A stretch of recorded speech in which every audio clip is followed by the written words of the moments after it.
Página de abertura. Do livro Pão Nosso, psicografado por Francisco Cândido Xavier, pelo Espírito Emmanuel. Título da mensagem: Até ao fim. Mas aquele que perseverar até ao fim será salvo. Jesus, Mateus 24, 13. Aqui não vemos Jesus referir-se a um fim que simbolize término, e sim à finalidade, ao alvo, ao objetivo. O Evangelho será pregado aos povos para que as criaturas compreendam e alcancem os fins superiores da vida. Eis porque apenas conseguem quebrar o casulo da condição de animalidade aqueles espíritos encarnados que sabem perseverar.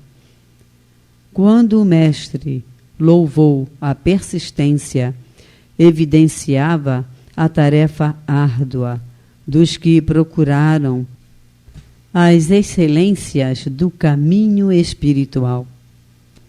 É necessário apagar as falsas noções de favores gratuitos da divindade.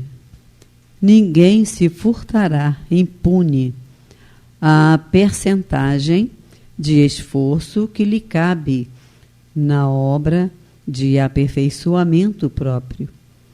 As portas do céu permanecem abertas. Nunca foram cerradas. Todavia, para que o homem se eleve até lá, precisa asas de amor e sabedoria. Para isto, concede o Supremo Senhor extensa cópia do material de misericórdia a todas as criaturas, conferindo, entretanto, a cada um o dever de talhá-las. Semelhante tarefa, porém, demanda enorme esforço. A fim de concluí-la, recruta-se a contribuição dos dias e das existências. Muita gente se desanima e prefere estacionar séculos a fio nos labirintos da inferioridade. Todavia, os bons trabalhadores sabem perseverar até atingirem as finalidades divinas do caminho terrestre, continuando em trajetória sublime para a perfeição. Emmanuel. E agora, a palestra. Irmãos de jornada, mais uma vez nos reunimos aqui pelo Grupo Espírita Francisco de Assis, para estudarmos juntos o Livro dos Espíritos, dando continuidade ao estudo sistematizado da doutrina espírita. Hoje estudaremos a parte segunda deste, que trata no mundo espírita, o mundo dos espíritos. Capítulo 9, da intervenção dos espíritos no mundo corporal, especificamente a propósito da influência oculta dos espíritos em nossos pensamentos e atos. Questões 469 a 472. Então, a pergunta 469. Por que meio podemos neutralizar a influência dos maus espíritos? E a espiritualidade responde a Kardec: praticando bem e pondo em Deus toda a vossa confiança. Repelireis a influência dos espíritos inferiores e aniquilareis o império que desejam sobre vós. Guardai-vos de atender às sugestões dos espíritos que vos suscitam maus pensamentos, que sopram a discórdia entre vós outros, e que vos insuflam as más paixões. Desconfiai especialmente os que vos exaltam o orgulho, pois que esses vos assaltam pelo lado fraco. Essa a razão porque Jesus, na oração dominical, vos ensinou a dizer: Senhor, não nos deixeis cair em tentação, mas livra-nos do mal. Vejamos quão importante é essa pergunta e a resposta dada pela espiritualidade, né? O tempo todo nós sofremos influência. Como é que nós podemos neutralizar essa influência? A gente não pode impedir a influência, mas a gente pode não ser influenciado, praticando bem e pondo em Deus toda a nossa confiança, ou seja, mantendo a nossa fé, né, em Deus.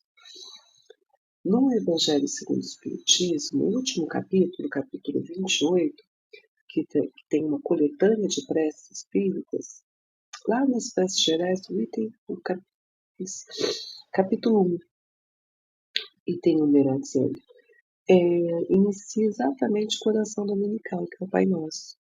Então, assim, quem tiver oportunidade, é interessante ler bem, frase por frase, e o esclarecimento do significado, né, dessa oração tão profunda que Jesus nos ensinou.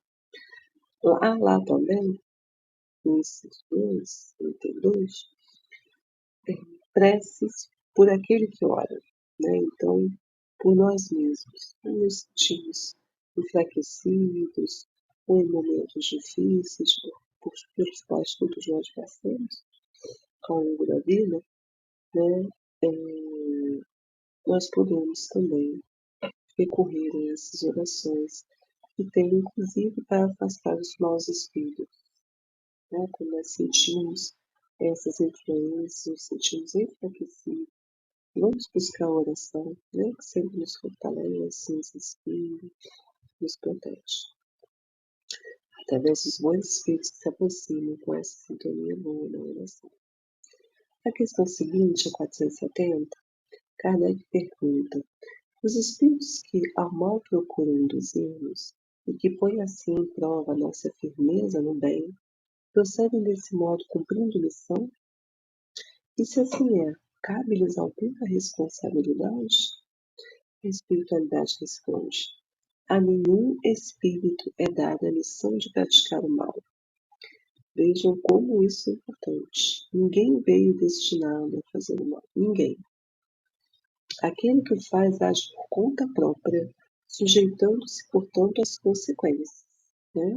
De causa e efeito. Né? Ação e reação. Tudo que nós fazemos ou deixamos de fazer, porque também somos responsáveis pela nossa missão, nós temos consequências. Pode Deus permitir-lhe que assim proceda, continuam os espíritos, para vos experimentar. Nunca, porém, lhe determina tal procedimento. Compete-vos, pois, repeli-lo. Então, aquele espírito que vem nos influenciar no mal, nós devemos repelir. Nesse mesmo capítulo, nas questões mais adiante, 514 e 516, tratam dos anjos guardiães, dos espíritos protetores, familiares, simpáticos. E na 516, Kardec pergunta se poderiam os nossos bons e maus gênios encarnar a fim de mais de perto nos acompanharem na vida. E a espiritualidade informa que isso às vezes acontece, mas também é comum encarregarem dessa missão outros espíritos encarnados que lhes são simpáticos. Na 514, Kardec pergunta se os espíritos familiares são os mesmos a quem chamamos de espíritos simpáticos ou protetores. A espiritualidade esclarece que há gradações da proteção e da simpatia, e que nós podemos dar o nome que nós quisermos. Mas ele explica o que seria, né? Fazendo uma distinção, os espíritos protetores, familiares e simpáticos. Depois, quem tiver interesse, né, de ler, é interessante. Eu vou destacar só aqui o espírito protetor, que é o anjo da guarda, o bom gênio, é aquele que tem por missão acompanhar o homem na vida e ajudá-lo a progredir. E ele é sempre de natureza superior em relação ao protegido. Então vejam a importância, do nosso anjo da guarda, do nosso espírito protetor, aquele que vem com missão exclusiva de nos auxiliar, de nos inspirar no bem, de nos ajudar. Então, que a gente possa buscar essa sintonia em nossos anjos chamados, né? Cada um com o seu, para que a gente possa tirar o melhor proveito dessa encarnação tão importante, né? A encarnação, cujo objetivo maior é a nossa evolução. Então, eles são aqueles que vão nos inspirar a conseguir o melhor proveito da nossa encarnação. A questão seguinte, a 471, Kardec pergunta: quando experimentamos uma sensação de angústia, de ansiedade indefinível ou de íntima satisfação, sem que lhe conheçamos a causa, quer dizer, tanto para o bem quanto para o mal, né?